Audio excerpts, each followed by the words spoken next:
Nós vamos falar agora de tiqueteiras, o novo alvo do show business. Eu convido o doutor Daniel Moraes de Miranda Faria, que recebe o carinho e os aplausos de todos.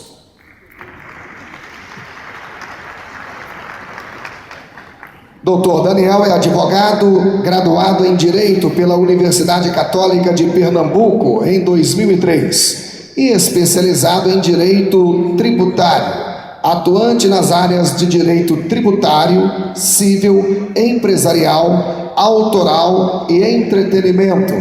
Advogado da Luan Produções, Classic Hall, Wesley Safadão, entre outros. Com a palavra, doutor Daniel Moraes.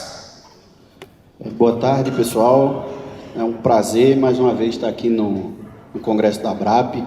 É a terceira vez que eu venho a convite do presidente Shaolin. E mudando um pouco o tema, mas que no final a gente volta para questões tributárias, que é o foco e resultado de muitas dúvidas. Tá? No primeiro ano a gente falou de tributação, das espécies e das possibilidades das empresas produtoras. No segundo ano, a gente falou das pesquisas que tinham feito e que a produtora começou a ser o alvo das fiscalizações, sobretudo porque o foco passava a ser os artistas. E hoje, a gente vem mudar o foco diante das situações e início de investigações da Receita Federal no mercado do show business. Tá?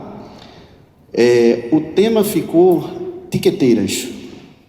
No começo, do meio para o final do ano, em agosto, com o Shaolin a gente começou a conversar e aí surgiu um fato que muitos devem ter tido conhecimento de uma intimação fiscal de uma das tiqueteiras grandes do país que recebeu uma intimação para solicitação de informações a respeito de eventos.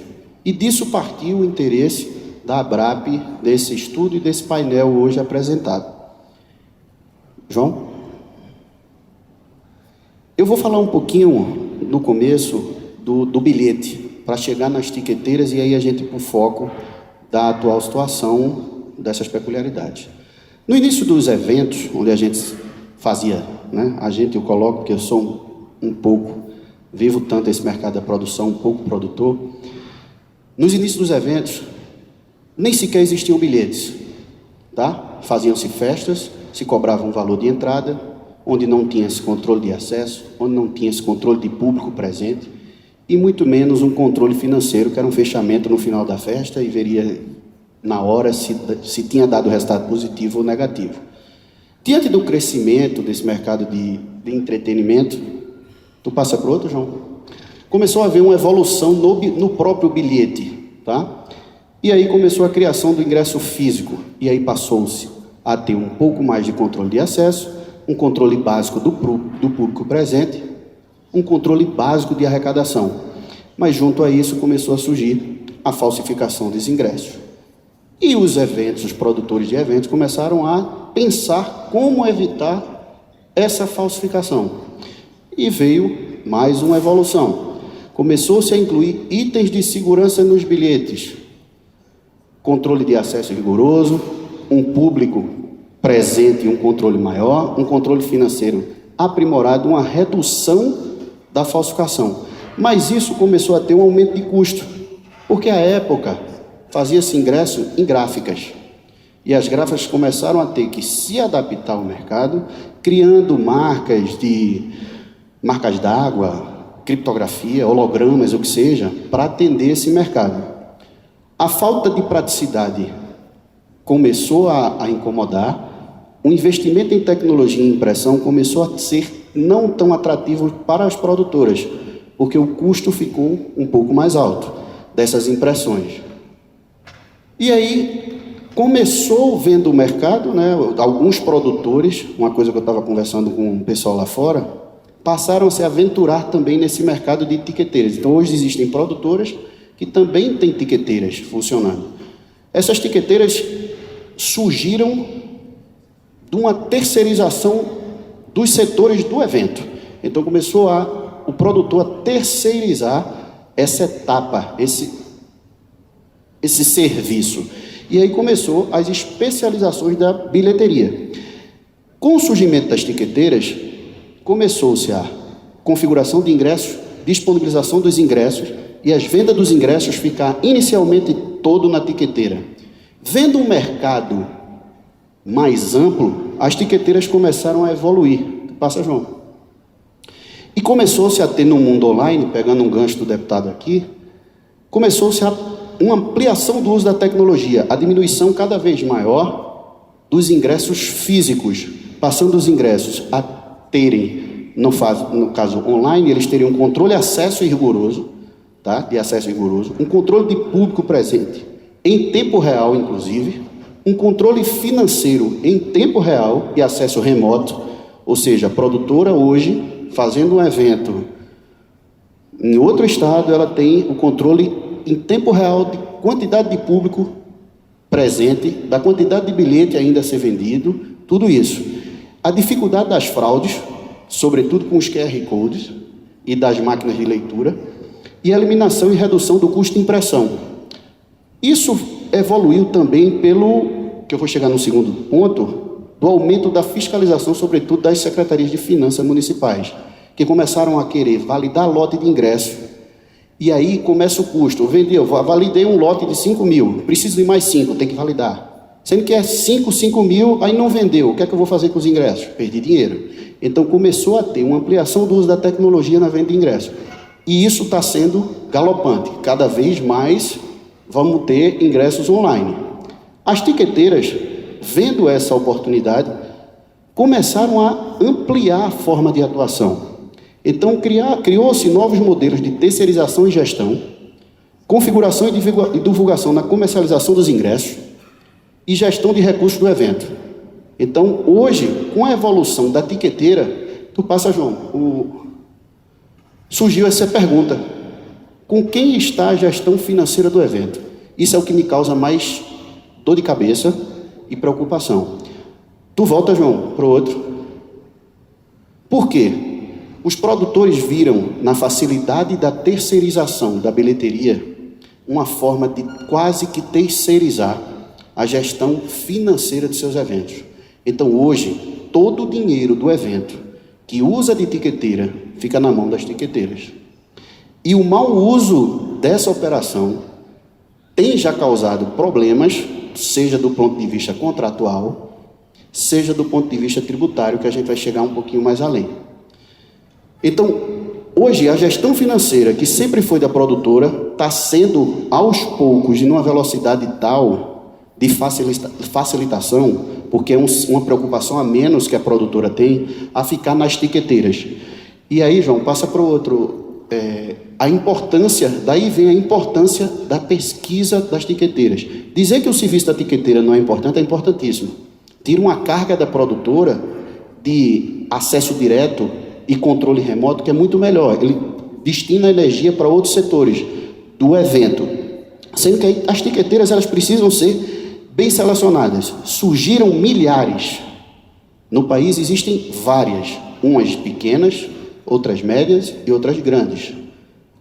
Não estou falando que a pequena não dá certo, a média não dá certo, só dá as grandes, não.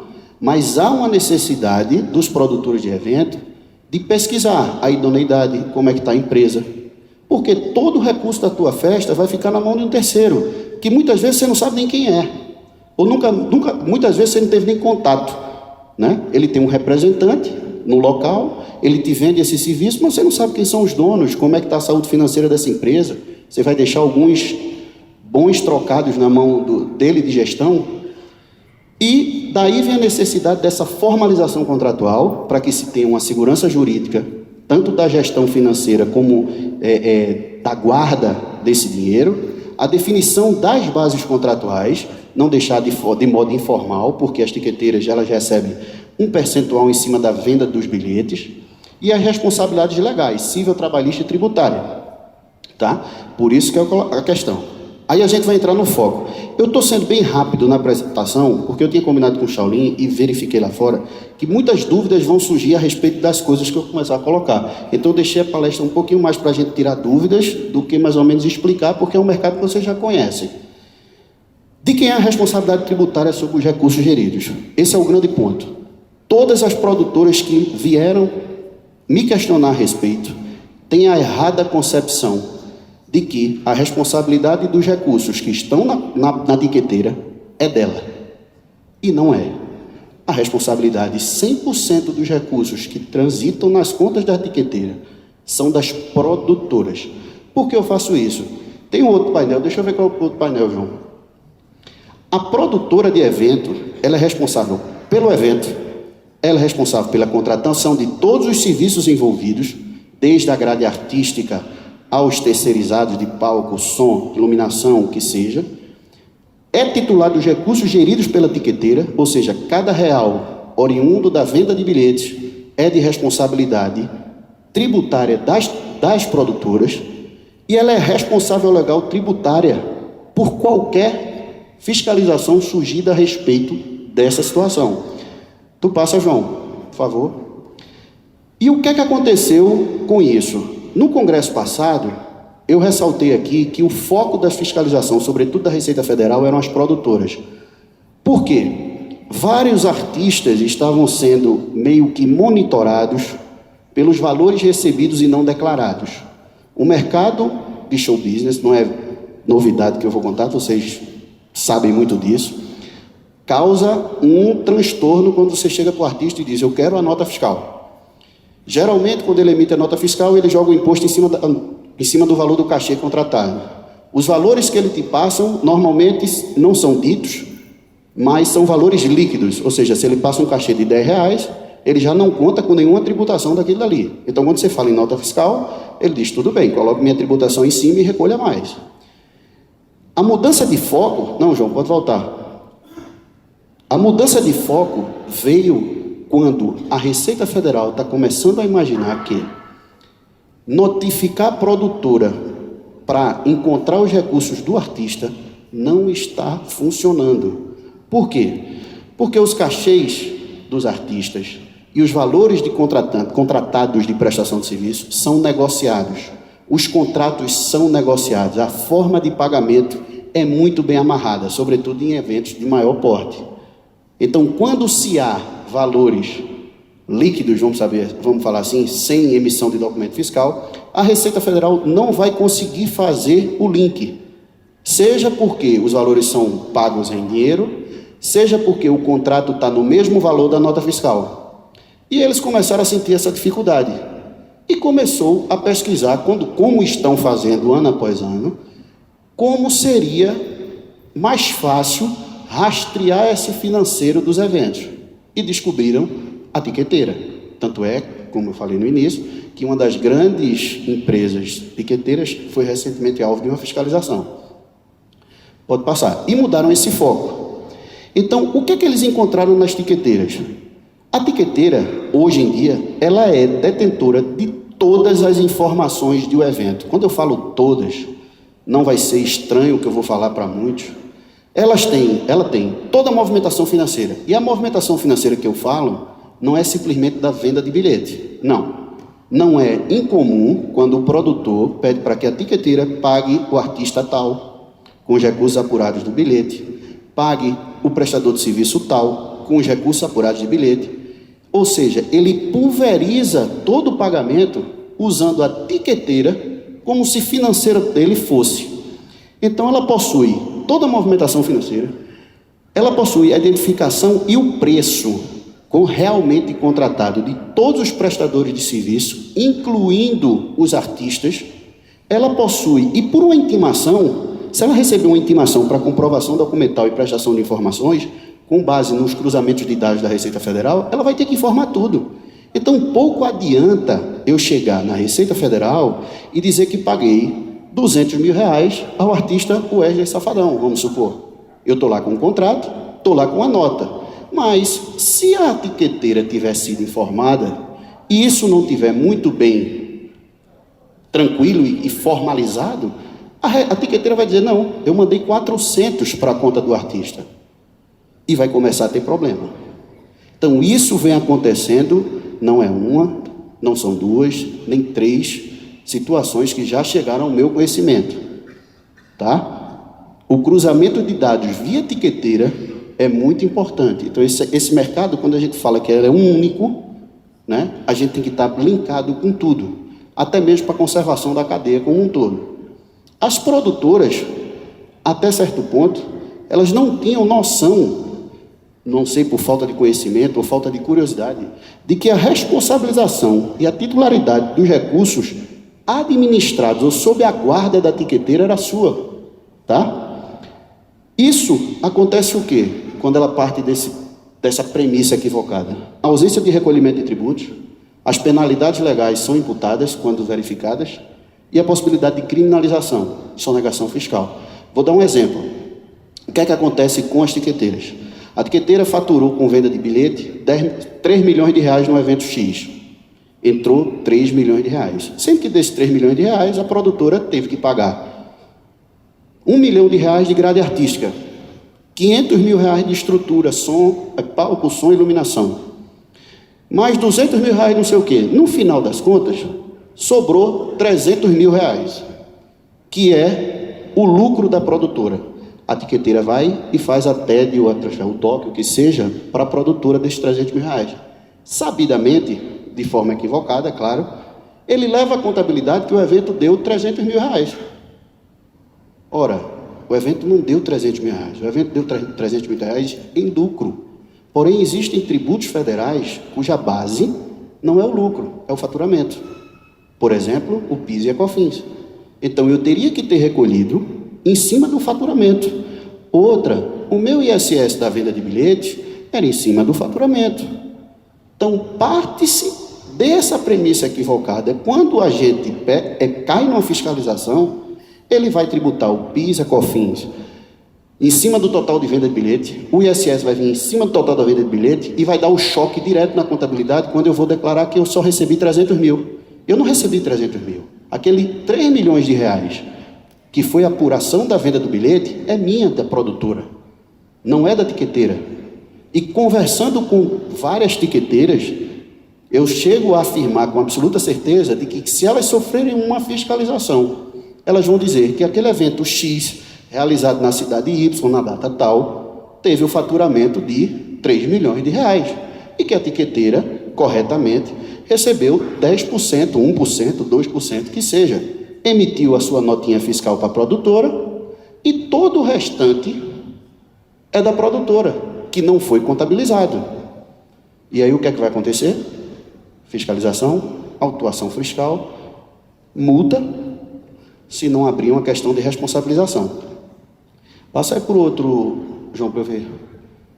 Isso daqui é uma espécie de solução de consulta que teve na Receita Federal, onde ele identifica que as organizadoras de eventos têm várias formas de prestar serviço, tá? Ela pode intermediar o negócio sem contratar nada, tá? Alguém quer fazer uma festa, vamos supor, e ela vai lá, nem ninguém em seu nome, dessa forma sua receita corresponde à comissão pela intermediação. Ou seja, ele vem, alguém quer fazer uma festa, ele monta, ganha uma comissão do artista, monta a festa e vai embora. Ela não contratou ninguém, o dono da festa é outra pessoa. Ela organiza, naqui ela intermedia, ou seja, venda de artistas, o que seja. A outra ela organiza e produz o evento em seu nome por sua conta. Aí em cima ela organiza o evento em nome de um terceiro. E a quarta, ela é prestadora de serviço para a organização de ser como subcontratada. Como é que acontece? Em grandes festivais sempre tem uma coprodutora, tá? Para ajudar. Então, essas são as formas da produtora trabalhar. Quando ela organiza e produz o evento em seu nome por sua conta, a sua receita é a venda de bilhete. Quando não faz bar. O bar, o ano passado, algumas pessoas me perguntaram, e eu sempre aconselho produtores de evento a terceirizar o bar. Por quê? Porque a venda de bebidas se submete a uma tributação diferente da venda de bilhetes. E é muito melhor desburocratizar e arrendar o bar do que incorporar isso à operação da produtora. Ela arrenda, ganha um dinheiro e fica mais fácil na tributação. Mas toda a venda, o foco, o objeto de arrecadação maior da produtora, é de fato a venda de bilhete. É ali que está seu grande faturamento. E isso é recurso dela, não é de etiqueteira. Tu passa, João, por favor. Aí chegou na questão das dúvidas. Deixa eu só voltar um pouquinho das tiqueteiras. Além dessa questão de venda de bilhetes, uma coisa que está acontecendo com tiqueteiras hoje, que faz eu ressaltar, não está na palestra, não está nos slides, mas é uma coisa que está virando corriqueiro, é que afora a venda de bilhetes, anunciação de eventos e outras vendas de publicidade em seus sites, as tiqueteiras agora começaram a ser um pouco factory. E isso está dando o que falar e não está tendo muita aceitação de alguns. Conversei com algumas empresas de tiqueteiras, inclusive hoje, com um amigo ali fora, e ele disse que não faz mais. Eu também aconselharia a não fazer. Muitas tiqueteiras estão chegando para produtores até para ganhar espaço e dizendo o seguinte: gente, você tem dinheiro para adiantar os 50% do cachê do artista? Não, não tenho, eu tenho que vender o ingresso para poder pagar o artista, e o artista não quer tal. Cara, eu te empresto aqui. Quanto é que tu precisa para pagar 50% do artista? Eu preciso de 500 mil. Eu te empresto a 2%. A primeira receita de venda é minha.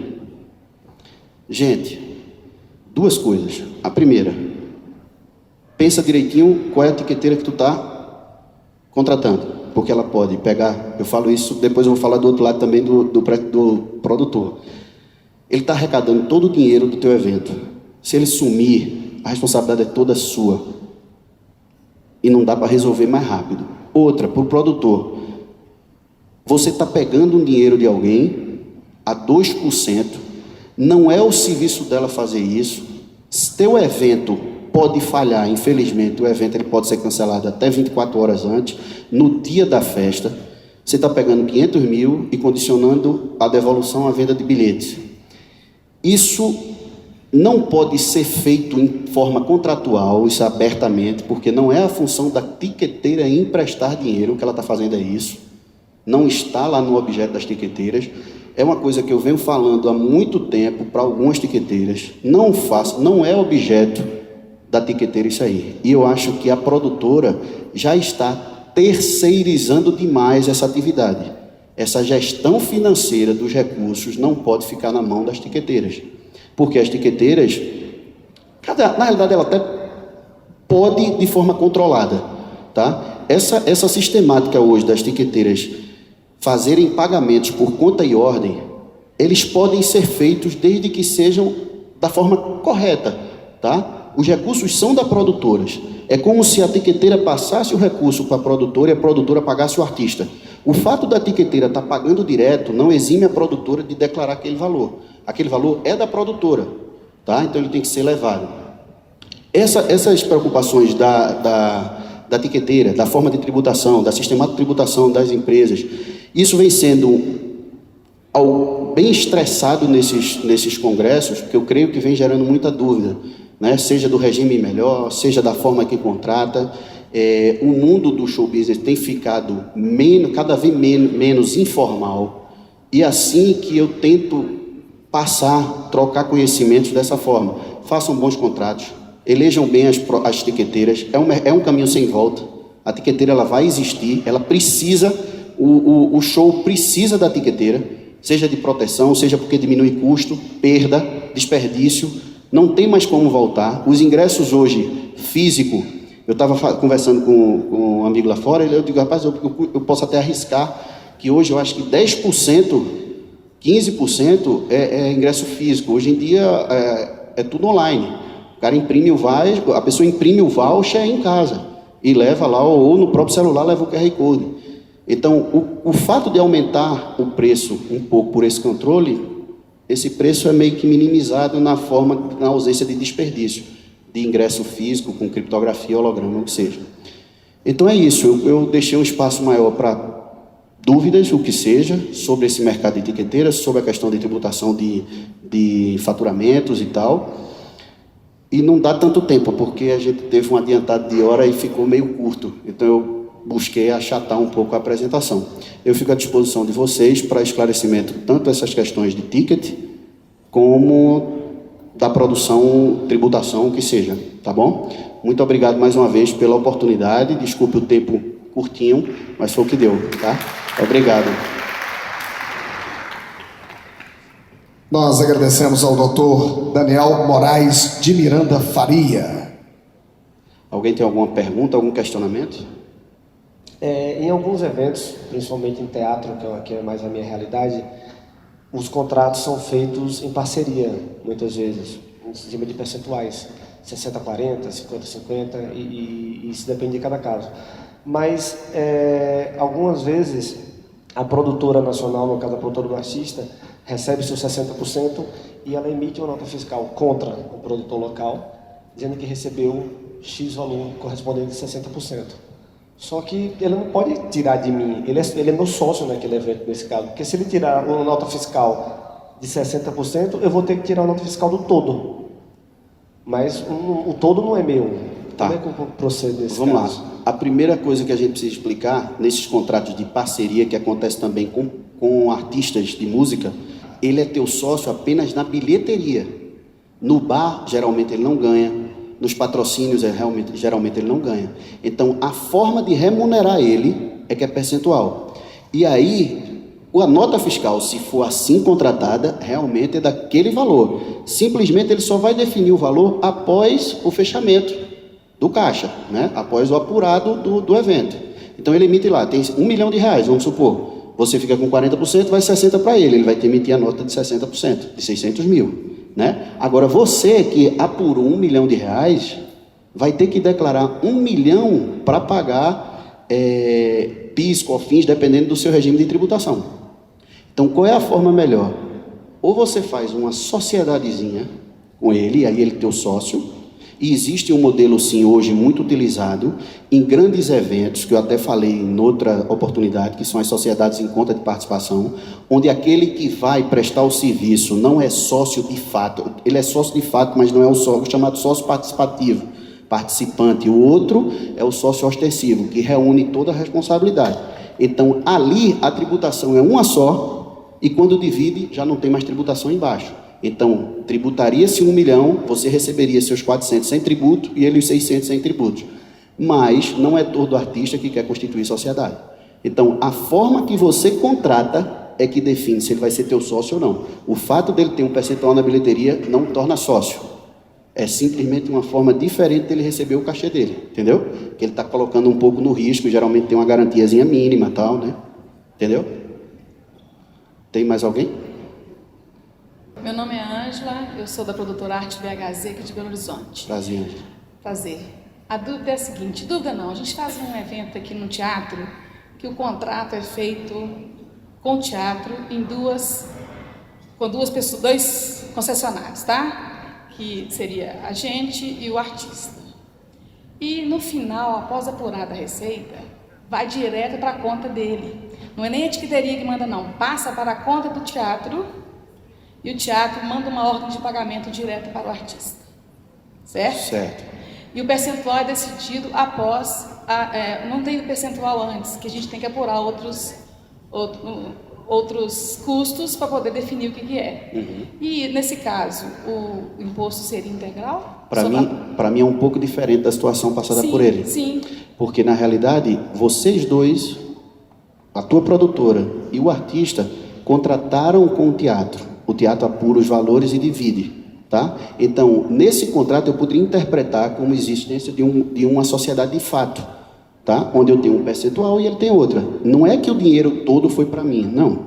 Nós nos juntamos para fazer. É um pouco feito uma sociedade, que é essa que eu acabei de mencionar, sociedade em conta de participação, onde duas pessoas se juntam para fazer um determinado fim. Tem gente que faz sociedade para fins específicos. Eu não recomendo muito, porque a burocracia é maior. Tem que abrir na junta, tal. A sociedade em conta de participação ela é bem mais simples e ela fecha. Qual é a questão? A sociedade em conta de participação, acabou o evento, você recolhe os impostos e encerra a empresa. Aí eu lhe pergunto, qual a possibilidade de daqui a 3 anos, 2 anos, 1 ano, alguém vir e fiscalizar com o CNPJ já baixado? Pequeníssimo. Então, é uma saída para esse tipo de... Sendo que aquele negócio, a grande dificuldade é que os artistas não podem estar fazendo sociedade em conta de participação de todo contratante. Fica inviável, né? Na realidade, eu acho que é um ajuste que o próprio teatro fez para favorecer o produtor para poder evitar que esse dinheiro passe todo pela conta do produtor. Isso. Entendeu? Então não é um CNPJ, é o mesmo CNPJ, eu não fecho a minha empresa depois desse processo. Não, é porque na realidade, no seu caso, a sua empresa e o artista contratam um teatro e eles apuram e cada um recebe o seu. Então, é uma forma de sociedade diferente da que ele me passou.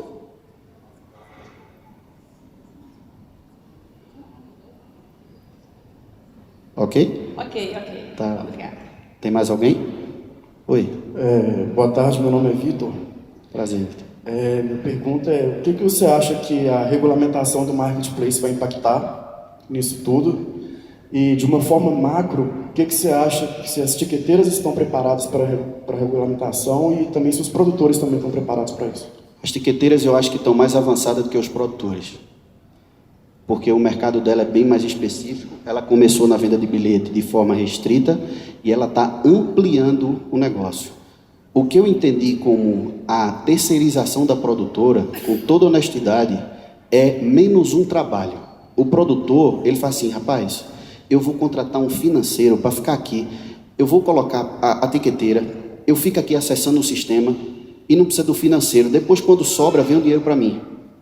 E não é isso, é contra isso que eu venho tanto lutando, seja com os artistas, seja para com as produtoras. Por quê? Geralmente o show business ele é muito aberto, ele é muito informal, ele não aguenta uma fiscalização pesada. A nossa sorte, eu me incluo junto de vocês, é que a fiscalização pouco entende desse nosso mercado. Pouquíssimo, pouco entende mesmo. E agora eles começaram, por exemplo, o CEPOM, que é o Cadastro para Outros Contribuintes do Município, cuja retenção do ISS, toda a banda, o artista aqui, que é localizada, vamos supor, o artista de Fortaleza tocou em Belo Horizonte, o produtor tem que reter o ISS dele aqui. Eles começaram a exigir isso agora. A legislação é de 2003, 15 anos após, para você ver como eles estão atrasados. Eles não vão chegar nesse momento, entendeu? Eu estou com um tempinho bem curto. Tem mais alguém? Uma pergunta, alguma coisa? Não mais? De toda forma, eu vou ficar por aqui. Se vocês quiserem tirar dúvida, eu só vou mais tarde, tá bom? Foi um prazer, mais uma vez, trocar conhecimento e sempre é bom participar da ABRAP. Desde o iniciozinho eu estou contribuindo e eu agradeço muito na pessoa do Shaolin e a todos vocês, produtores, tá bom? Uma boa tarde, muito obrigado.